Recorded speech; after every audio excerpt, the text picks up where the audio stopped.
The Galactic Council had reached a decision.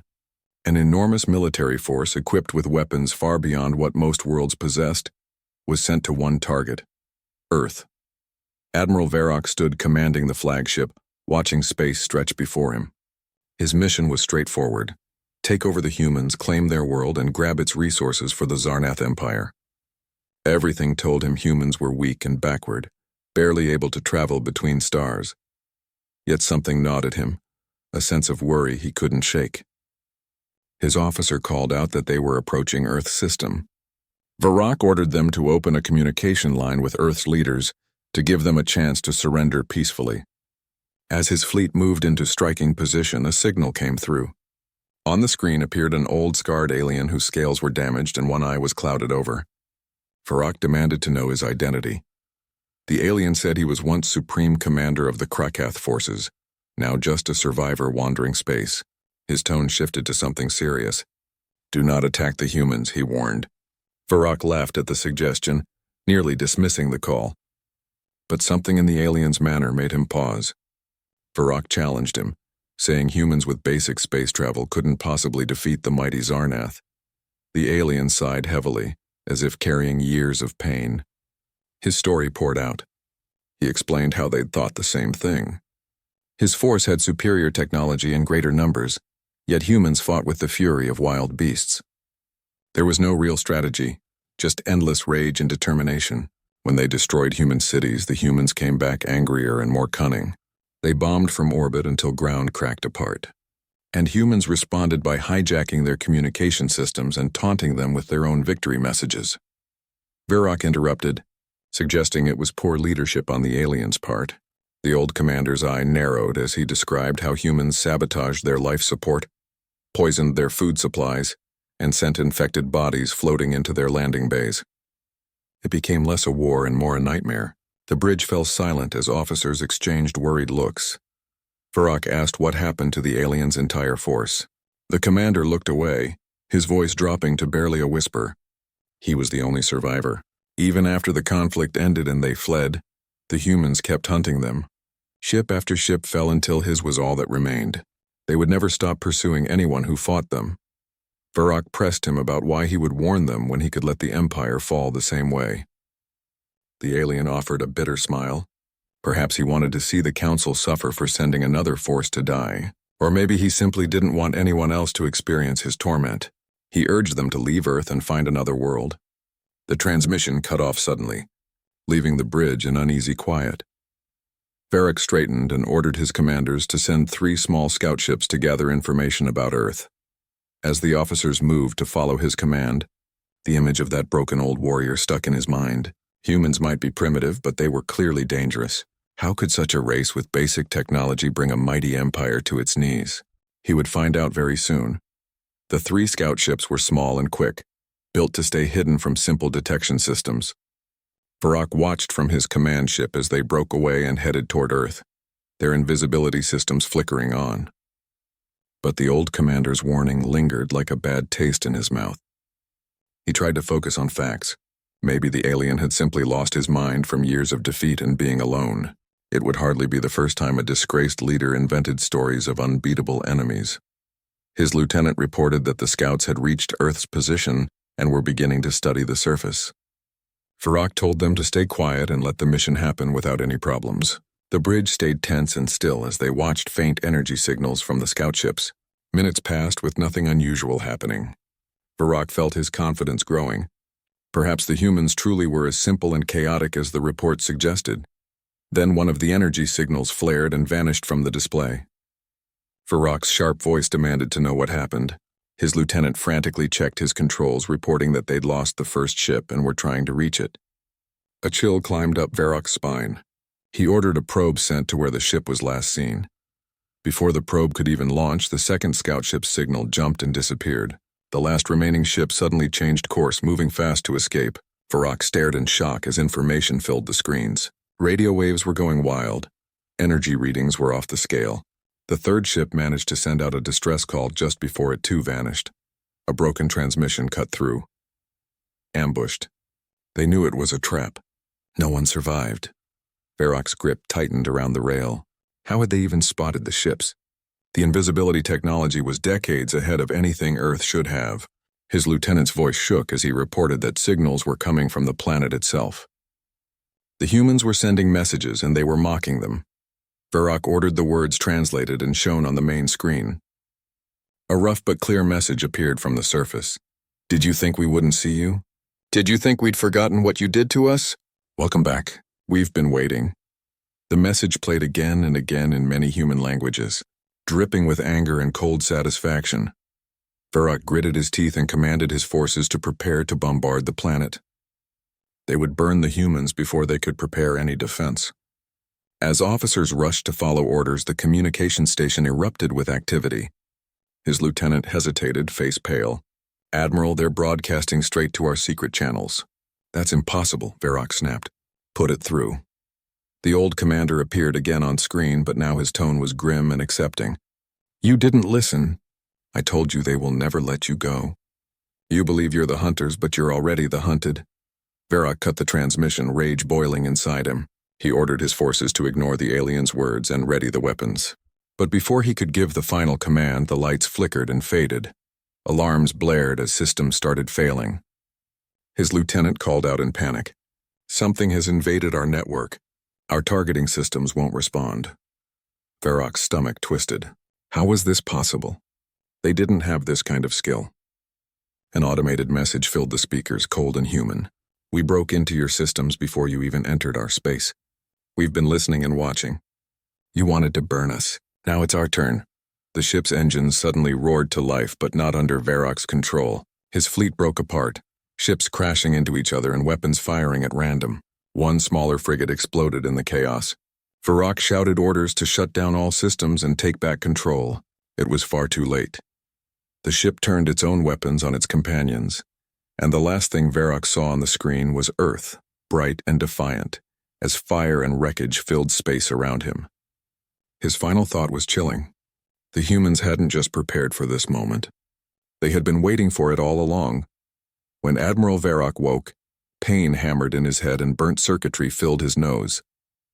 The command room was destroyed, equipment shattered, wires sparking, and his officers lying still among the rubble.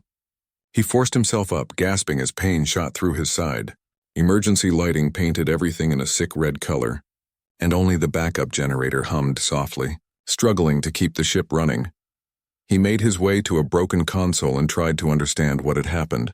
The ship's computer voice was glitchy and broken. It reported that main power was gone, weapons were offline, and the hull was damaged. Verrock cursed quietly. The screen showed him the fleet's status, and the view was devastating. Most ships were destroyed or floating dead and empty in space. Only a handful of vessels still showed any sign of life, though they too were heavily damaged. How could this happen? He whispered to himself. A primitive race, barely able to leave their planet, had just destroyed the most powerful force the Zarnath Empire had ever assembled. The screen flickered and the old commander appeared once more. Verrock's jaw tightened as he stared at the weathered alien. The commander spoke quietly. You didn't listen. I tried to spare you from what I experienced. What have they done? Verrock demanded, his voice breaking with desperation. The alien gave a tired sigh. You underestimated them. That was your first mistake. They don't attack straight on. They never fight the way you expect. They find what weakens you, use your own pride against you, and take you apart piece by piece. You gave them time to get ready, and now you're paying the price. Verrock slammed his fist. You speak as if they're unstoppable. They're just human, flesh and bone. How could they possibly overcome our strength? The commander shook his head slowly. They don't fight like we do. They don't care about honor or following a standard battle plan. They lie, they sneak, and they destroy. They make you believe you're winning until they pull the ground out from under you. You thought you were the predator. Now you're stuck, crippled, and helpless. Verrock's fury took over. Why did you survive when your entire fleet perished? The alien's expression went hollow. Survive? That's not quite right. I live in exile, always looking over my shoulder. They let me live to send a message, a warning about what happens to those who fight them. I thought it was mercy, but I see now what it really was, a warning for others. A warning you chose to ignore. Before Verrock could respond, proximity alarms screamed out. His console showed dozens of small craft rising from Earth's surface. They were crude old fighters by Zarnath standards, but they moved with perfect coordination. The remaining ships tried to form a defense, but their systems still weren't working right. As the human fighters closed in, another message broadcast openly from Earth. We gave you a chance to leave. You chose not to. Now we'll finish this. The human ships didn't fire regular weapons. Instead, they released swarms of tiny metal objects, drones. They locked onto the damaged Zarnath ships, crawling into cracks and cutting through important systems. Explosions ripped through the remaining fleet as the drones triggered power surges and reactor failures. Verrock grabbed the console, his mind racing. He had to do something. He fired up the last working thruster, trying to steer away from the swarms, but it was useless. The drones found his flagship, tearing into it like a plague of metal insects. The old commander spoke one final time, his face serious and calm. They don't fight for power or honor. They fight to survive. And when survival is on the line, they have no limits. You should have run when you had the chance. The screen went dark. Verrock felt his ship shudder as the core reactor began to fail. He closed his eyes as the bitter taste of defeat choked him. He had underestimated the most dangerous thing about these humans. Not their weapons or numbers, but their will to keep fighting no matter what. As the flagship became a brilliant explosion, Earth stayed peaceful below, its defenders heading home victorious and watchful, ready for any foolish attacker who might come next. The blast from the flagship sent a shockwave through the debris field, scattering pieces of once mighty warships into the darkness. Earth's defenders pulled back and formed a careful wall around the wreckage, scanning for any remaining threats. On the planet's surface, deep in an underground command center, Commander Nathan Cole watched the live feed on orbital screens, his jaw tight. The holographic map in front showed red enemy markers, each one disappearing one by one. An officer walked up and saluted. Confirmed, sir. The flagship has been neutralized. No enemy signals remain. Cole let himself take one deep breath. Good work. Start cleanup. Send collection drones to gather what's left. We might find something useful in their tech. The officer hesitated. And the broadcast, sir? Should we keep sending the warning to other regions? Cole nodded firmly. Yes. Make sure every listening station and relay within 100 light years hears what happened here. Tell them what we did and what will happen to anyone else who tries. The officer left to carry out the orders. Cole leaned against the table and wiped sweat from his forehead. The battle was done, but the tension stayed locked in his muscles. Victory always came with a price, and he knew better than to celebrate too soon. His thoughts were broken by a familiar voice. Colonel Marissa Holt, who led Earth's computer defense team, appeared on his communications screen with a slight smirk. Cole, you look like you've been through hell. He managed a tired smile. I've seen worse. You did great work up there, shutting down their systems before they could attack our cities. We couldn't have done it without you, Marissa snorted. Don't thank me yet. Those bastards had security like nothing I've ever faced. It took 3 different AIs just to crack one ship. If they'd been faster, we wouldn't be having this talk. Cole straightened up. Any word on survivors? She hesitated. We picked up a few escape pods from the wreckage. Mostly low-ranking crew and some wounded officers. Nothing especially useful yet. They're being kept separate until we figure out how to question them safely. Good. The last thing we need is some kind of alien disease outbreak. Keep me updated. Marissa gave a nod, then her expression darkened. Nathan, you know they'll come back, right? Maybe not the same empire. Maybe not the same way. But they'll return. We just sent a message that will echo across the galaxy. He rubbed his temples, knowing she was right. Yeah, but if we didn't make the message loud enough, they'd just keep testing us. This way, they know what happens if they mess with Earth. We lived through their first attack because they underestimated us. This time, we made sure they never forget.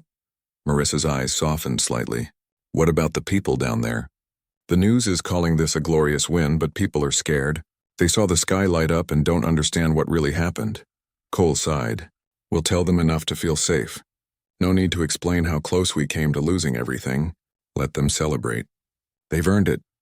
Before Marissa could respond, another officer burst into the command room looking pale and breathless. Sir, incoming message from the lunar base. The long-range sensors picked up multiple energy signatures at the system's edge. He swallowed hard. It's another fleet, sir.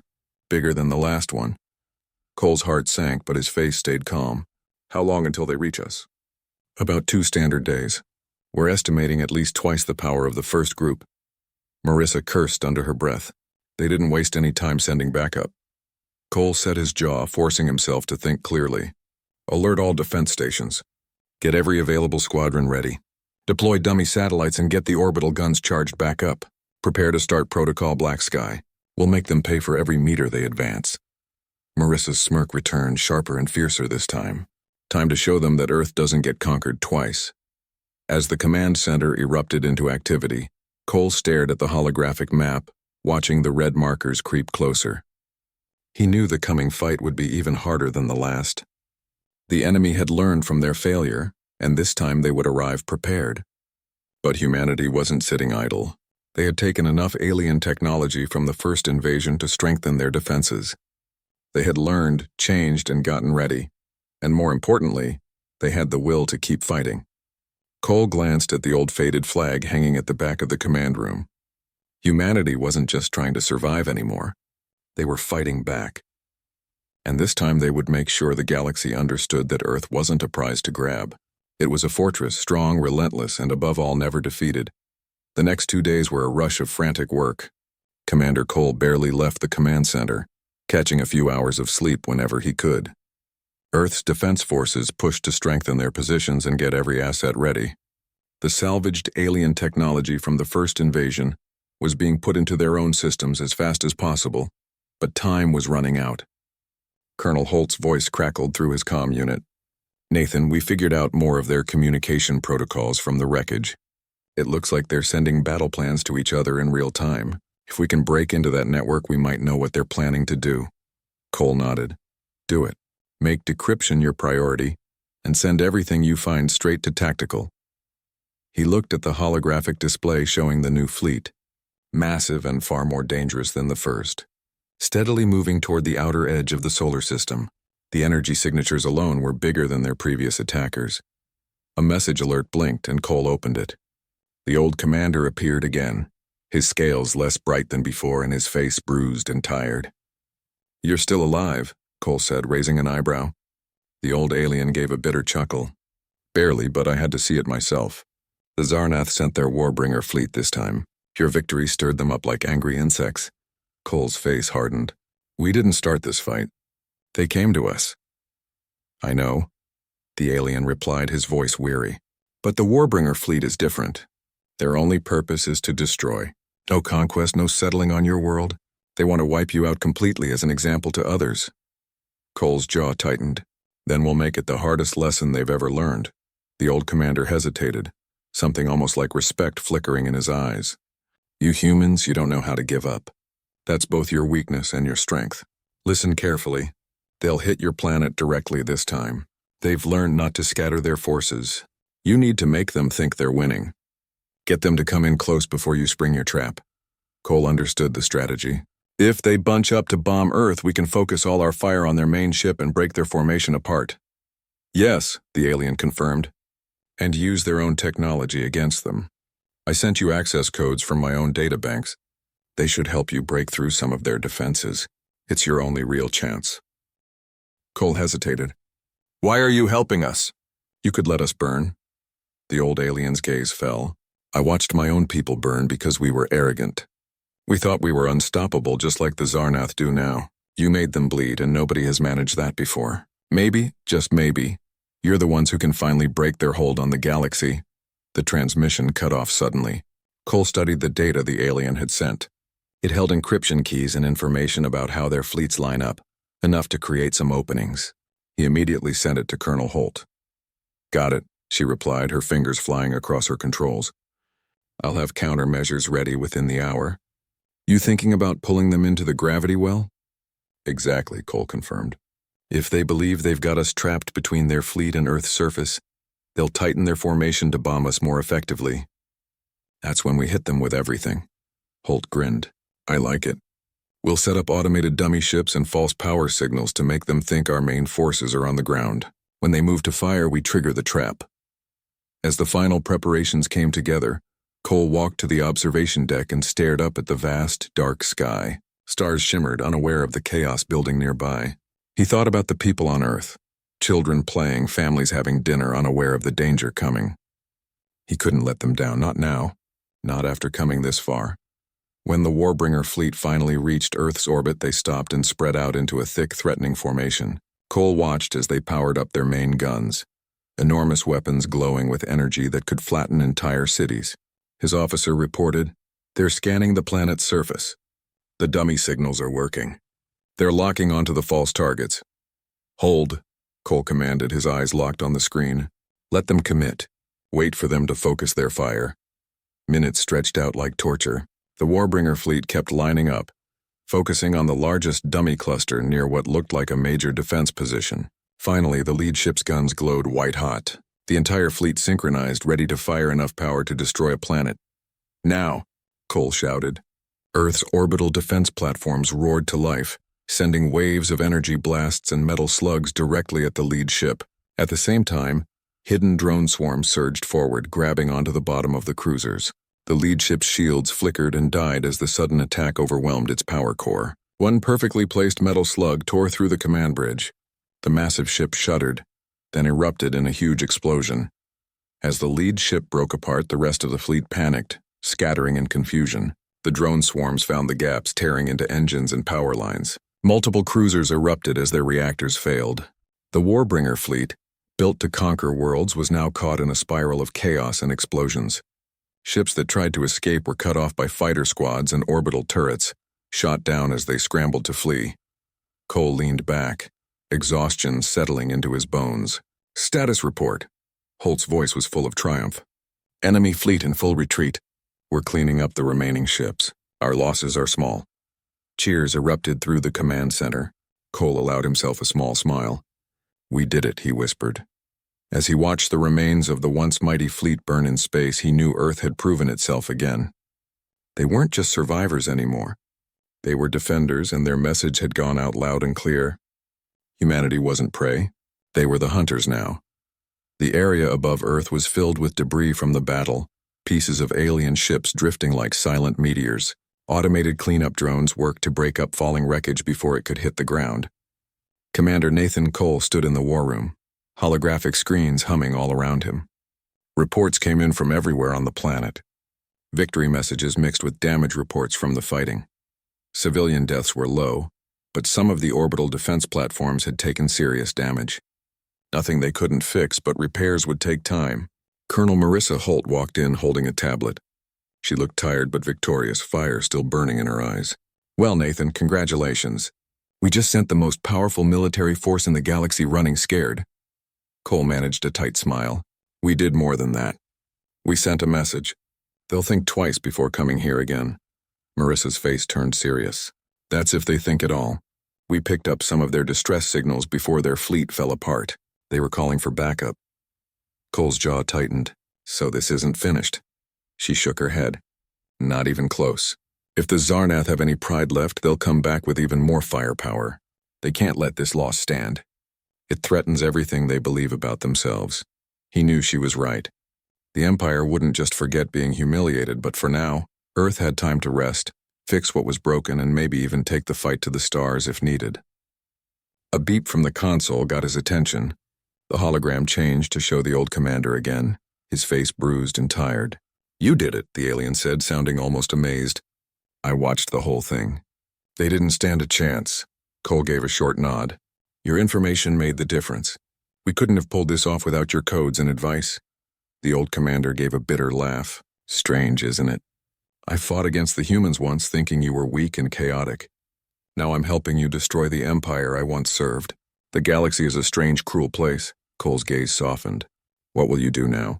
A long pause stretched out before the alien spoke. "I've spent years running, getting away from them and my past. Maybe it's time I stopped running. Perhaps there's a place with your people where I can help." Cole looked over at Marissa, who just shrugged. "We could use every advantage," she said. Cole nodded. "If you're willing to work with us, we'll find you something to do. Your knowledge could save lives. Besides, you've earned a chance to fix what went wrong." The old commander gave a tired, grateful smile. "Thank you. Maybe I can finally find some peace with your kind." As the transmission ended, Marissa leaned against the console, arms crossed. "You think he'll really help us? Or is he just looking for somewhere to hide?" "He's got nowhere else to run," Cole replied. "And he's seen what the Empire does firsthand. I think he's sincere. Besides, we need every advantage we can get."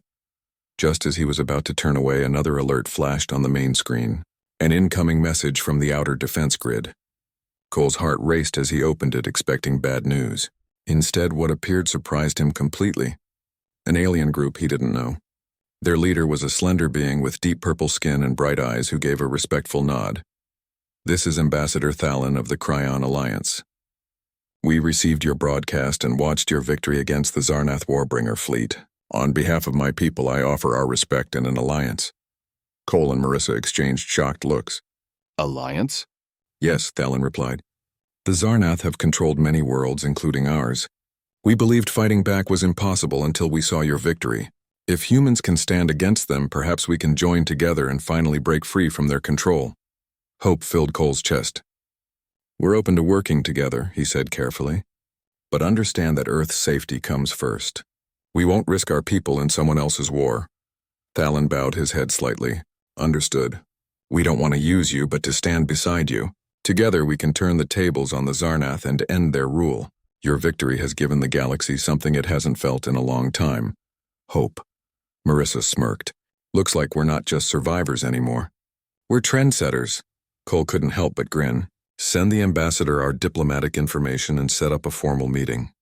Let's see how many friends we've made today." As the hologram faded, Cole took a deep breath. Victory hadn't just saved Earth.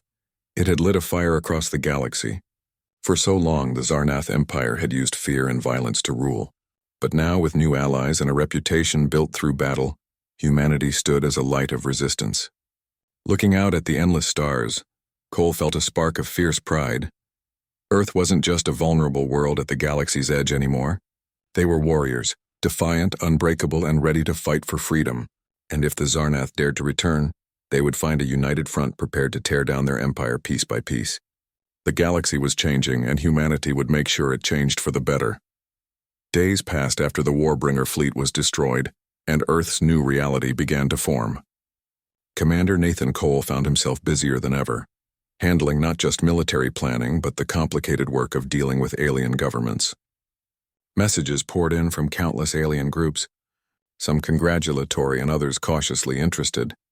The most important came from the newly formed Allied Resistance, a group of species long enslaved by the Zarnath Empire. Cole sat in a hastily arranged meeting room deep in the command bunker, facing holographic projections of alien leaders from a dozen worlds. Ambassador Thalon of the Cryon Alliance spoke first, his calm musical voice filling the room. "Humanity's victory has given us the push we needed to organize," he said, his glowing eyes showing new determination. "But the Zarnath Empire is gathering its forces. Our information suggests they're preparing at their main command center for a counterattack, bigger than anything we've seen." Cole leaned forward. "Do we have any idea how many ships or what kind?" A feline-like commander from the Brack species growled low. "They've called up their entire main military force. Massive battle cruisers, huge dreadnoughts, and carrier swarms. They want to wipe out Earth and make an example of it. If they succeed, every world thinking about rebelling will be destroyed." The room fell into tense silence. Marissa, sitting beside Cole, glanced at him, her expression dark. "We can't hold against that kind of power alone," she whispered. Cole cleared his throat to address the assembled leaders. "Earth might have beaten them twice, but we're not foolish enough to think we can face the entire Zarnath Navy by ourselves. If we're going to survive, we have to hit them before they hit us. We need to catch them off guard and take out their command hub." Murmurs of concern rippled through the room. A Cryon strategist raised a thin hand. Attacking their hub directly would be suicide. "The defenses are incredible. No single fleet has ever broken through their core territory." Cole's gaze hardened. "Then we don't fight their whole military. We create chaos. We make them think their empire is falling apart. We spread false information, destroy their communication networks, and hit side targets to spread their forces thin. Once they're scattered and weak, we strike the hub." Thalon looked thoughtful. "You want to cause panic and confusion, something the Zarnath would never do because they depend on overwhelming power and intimidation." Marissa smirked. "It's what humans do best. We turn an enemy's own arrogance into their downfall." After a long, tense pause, the Brack's commander let out a harsh laugh. "You're bold, human, I like it. My warriors are tired of being slaves and outcasts. Let us show our claws again." One by one, the other leaders nodded, some hesitantly. But it was clear that Cole's plan had sparked something inside them, a desire to actually fight back instead of waiting to be crushed. As the meeting ended, Marissa pulled Cole aside. "You sure about this? We're basically throwing an explosive into the heart of the Empire and hoping it breaks the right way." He gave her a wry smile. "It's risky, but we've already shown that normal fighting doesn't work against them. We need to hit them where they're weak, at the center of their pride." Before Marissa could respond, an officer rushed over, eyes wide. "Commander, you need to see this. An encrypted message just came from the Zarnath main command." Cole's brow furrowed. "Patch it through to my office." He hurried to his private room with Marissa close behind and activated the console. A hologram flickered to life, showing a tall figure in fancy armor, the supreme warlord of the Zarnath Empire himself. His blood-red eyes blazed with rage. "So," the warlord sneered, "the insects of Earth think they can resist. Your arrogance will be answered with complete destruction. Your world will burn and your people will cry for mercy that will never come." Cole stood without flinching. Big words from someone whose fleets have already fallen twice. "Maybe it's your kind that should be begging." The warlord's face twisted with fury. "You believe yourself a warrior? You're nothing. A stain to be wiped away. Your victory was pure luck. When my military arrives, I will reduce your cities to ash and scatter your people as slaves." Cole met his stare without fear. "Come and try. We'll be waiting." The transmission cut off abruptly and Marissa let out a low whistle. "Did you just challenge the most powerful warlord in the galaxy to a fight?" He smirked. "If he's as arrogant as I think, he'll make this personal. He'll charge straight at us without thinking clearly, focused on proving a point instead of having a real strategy. All we need to do is set the trap." Marissa couldn't help but grin. "You're absolutely crazy, Nathan. But if anybody can pull this off, it's you." As the war room filled with new activity, Cole laid out the next steps, knowing that the survival of humanity and possibly the whole galaxy rested on one final battle. The Zarnath were coming with everything they had, but Earth wouldn't be hiding in fear. Earth would be standing at the gates, ready to welcome the invaders with something they'd never forget. Preparation moved forward at a frantic pace. Earth's defense forces were reinforced with alien allies from the newly formed Allied resistance. Ships of different shapes and sizes filled orbit. Cryon warships with shimmering energy shields, Brax assault cruisers bristling with plasma weapons, and human battleships equipped with salvaged Zarnath technology. Commander Cole barely slept, working to combine the forces from different species into one unified defense. Colonel Holt was buried in cyber warfare planning, creating elaborate decoys and hacking strategies. Despite how dangerous things were, morale was surprisingly high. The galaxy's oppressed peoples had finally found something worth fighting for, and they were set on making the Zarnath pay. Cole stood on the command deck, watching incoming intelligence. The Zarnath Armada was less than a day away, and the Warbringer fleet had regrouped with reinforcements from the Empire's core worlds. This was the biggest gathering of military power ever assembled, a planet-destroying force built to annihilate civilizations. His thoughts were interrupted when Marissa walked onto the bridge, looking serious but confident. She held up a datapad. "Got some good news for a change. We broke through the last of those encryption protocols from the old commander's data. Turns out the Zarnath use one centralized command AI to run their entire fleet. If we can mess that up, their whole formation breaks apart." Cole raised an eyebrow. "You're telling me their famous military depends on a single computer to keep things organized?" She smirked.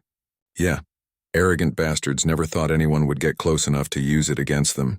If we can get a virus into their lead ship, we cut off the head of the snake." Cole considered it. "How do we get it there?" "That lead ship will be protected like a fortress." Marissa's eyes gleamed. "We use one of the captured escape pods from the last battle. We outfit it with a signal scrambler and stealth tech. Once it attaches to the lead ship, it can upload the virus straight into their system." Cole couldn't help but grin. "That just might work." "Who's going to pilot it?" Marissa hesitated. "It has to be someone good with tech in case things go wrong. Someone who can think on their feet. I'm the only one who understands the virus code well enough to make it work. I built half of it anyway. Plus, I'm the best pilot you've got." Before Cole could argue further, the communications officer interrupted. "Sir, incoming transmission from the Brax command ship." The hologram flickered to life, showing the Brax commander, his fur bristling with excitement. "We have finished the upgrades to your decoy drones, Commander. They will send out false power signatures that look like capital ships. The Zarnath will believe they are fighting your main forces. Cole gave an approving nod. Excellent work. Start deploying them at the outer edge. Make it look like our strongest units are gathered on the far side of the planet. Once they commit to their assault, we hit them from behind. The Brax grinned, showing his sharp teeth. A cunning approach. My warriors are eager to use their claws on their flesh. When the transmission ended, Marissa nudged Cole's arm. You're really going through with this crazy ambush plan? He smirked. It's what humans do best. Make the enemy believe they're winning until they're already dead. As the final hours counted down, the Allied fleet moved into position, spreading out decoy drones and placing orbital gun positions. The flagship, ECS Valor, was positioned behind the moon, using its gravity as cover while keeping good angles for firing. Marissa prepped the escape pod herself, putting in the virus package and double-checking the stealth systems. Cole found her in the hangar bay doing one last check. He hesitated, not sure what to say, but finally walked over. You don't have to do this, he said quietly. She gave him a soft smile. Yeah, I do. We both know it. You can fight them ship to ship, but breaking their command system is our only real way to win. Besides, you need to be here to keep everyone from falling apart. He swallowed hard, placing a hand on her shoulder. Just come back. You're too stubborn to die out there, she snorted. If I die, it's because I'm bored to death by their terrible alien code. Don't worry, I'll make sure this virus hits them where it hurts. With a final nod, Marissa climbed into the pod and sealed the hatch. The launch bay doors hissed open and the small vessel shot out into space, its stealth systems kicking in immediately. Cole watched the path on the main display, nerves twisted tight. The Zarnath fleet was less than an hour away now, and every sensor was tuned to spot them the moment they arrived. Suddenly, the proximity alarm screamed. The massive enemy fleet had just dropped out of faster-than-light travel, their ships forming an intimidating wall of firepower that stretched across the sensors. The Warbringer fleet led the charge, and at its center was the command flagship, an enormous dreadnought bristling with weapons and surrounded by escort ships. Pod secure, the communications officer reported. Virus upload in progress. Time moved impossibly slowly. The Warbringer fleet kept pushing forward, unaware of the infection spreading through their network. Then suddenly the lead ship's movements became jerky and wrong. Its guns fired in random bursts, hitting its own escort ships. One cruiser crashed into another and confusion rippled through the entire formation. Marissa's voice crackled over the comms. Virus is loaded. Their command AI is breaking down. They're shooting each other. Cole seized the moment. All units attack. Hit them while they're confused and scattered. The Allied fleet surged forward, pounding the chaotic Zarnath forces with focused fire. Orbital weapons rained down metal slugs while Brax fighters tore through crippled ships. The once unstoppable Warbringer fleet fell apart like a wounded animal, unable to work together or defend itself. The enemy lead ship, caught in crossfire from its own fleet, finally split open in a massive explosion, taking half its escort ships with it. Cheers erupted across the bridge as the remaining Zarnath ships scrambled to flee. As the last hostile signal faded from the sensors, Cole allowed himself a real, genuine smile. We did it, he whispered. A few moments later, Marissa's escape pod pinged for retrieval. Cole ordered it brought aboard, relief flooding through him. Humanity hadn't just protected Earth. They had shattered the Zarnath's image as invincible and sparked a revolution across the stars. And as the remnants of the once feared empire fled into darkness, the galaxy knew one unshakable truth. Humanity would never surrender. With the broken remains of the Warbringer fleet fleeing into space, Earth and its new allies erupted in celebration. The Allied resistance broadcast the victory across the galaxy, igniting hope on countless worlds still under Zarnath control. Reports came in of uprisings on distant colonies. Species who had once lived in terror now rose up against their tyrannical rulers. Commander Nathan Cole stood on the observation deck, staring out at the stars. The weight of leadership seemed to have aged him overnight, but for the first time in what felt like forever, peace settled over him like a blanket. Footsteps echoed behind him, and he turned to see Colonel Marissa Holt, freshly cleaned up and bandaged after her dangerous mission. She flashed him a tired but triumphant grin. You know, she said, leaning against the railing beside him, I didn't think we'd live to see the day the galaxy started calling us heroes. Cole snorted softly. Heroes or lunatics? Depends on who you ask, she laughed, a rare and welcome sound. Maybe both. Either way, it worked. The Zarnath's powerful empire is crumbling, Reports say their outer territories are already declaring they're free. That's just the beginning, Cole said, his eyes fixed on the distant stars. The real challenge will be keeping the galaxy from falling apart once the Zarnath are completely gone. A power vacuum that big could destroy civilizations. Marissa nudged his shoulder. That's not just our fight. We showed them how to break free, but each world has to decide its own path. We can't guide the whole galaxy through it. He nodded, thinking carefully. Yeah, we gave them hope, and that's stronger than any weapon. Now they have to figure out what comes next. As they stood together in comfortable quiet, a transmission pinged on the nearby console. Cole tapped it, and the holographic face of Ambassador Thallon appeared, beaming with pride. Commander Cole, the Allied Council just met. They've agreed to form a unified defense network, an alliance to make sure the Zarnath never regain their power. Earth is being recognized as the founding member and you as the leader who started the revolution. Cole looked surprised. Me? I'm just a soldier. I didn't plan to lead a galactic alliance, Thallon chuckled. Leadership isn't always a choice. Sometimes it's something you earn. Your people have shown the galaxy that tyranny can be defeated. You've become a symbol of fighting back and refusing to break. Marissa raised an eyebrow at him, smirking. Look at you, a galactic hero and revolutionary. I'd better start calling you Admiral Cole. He shot her a playful look but couldn't hide a small smile. Just what I always wanted. Even more responsibility. Thallon's expression softened. You've inspired more worlds than you understand. The Zarnath's core worlds are already breaking apart, powerful families turning against each other, now that their image of being unstoppable has shattered. Soon their whole empire will fall and freedom will spread like fire. When the transmission ended, Cole looked at Marissa, his shoulders finally relaxing. Think we'll get some peace after this, he asked. She shrugged, a glint of playfulness in her eyes. Maybe for a little while. But you know humans. We'll probably find another way to cause trouble sooner or later. He laughed genuinely this time. Yeah, that sounds about right. As the sun rose over the horizon, bathing Earth in soft golden light, Cole knew they had done more than just defend their home. They had changed the fate of countless worlds. From being seen as weak prey, humanity had earned a new name. Warriors, survivors, and leaders in a galaxy hungry for freedom. And as long as there were stars in the sky, Earth would stand ready to defend itself and its allies, showing again and again that no invader could break their spirit. Humanity was no longer the hunted. They were the hunters, and the galaxy would never forget the day Earth fought back.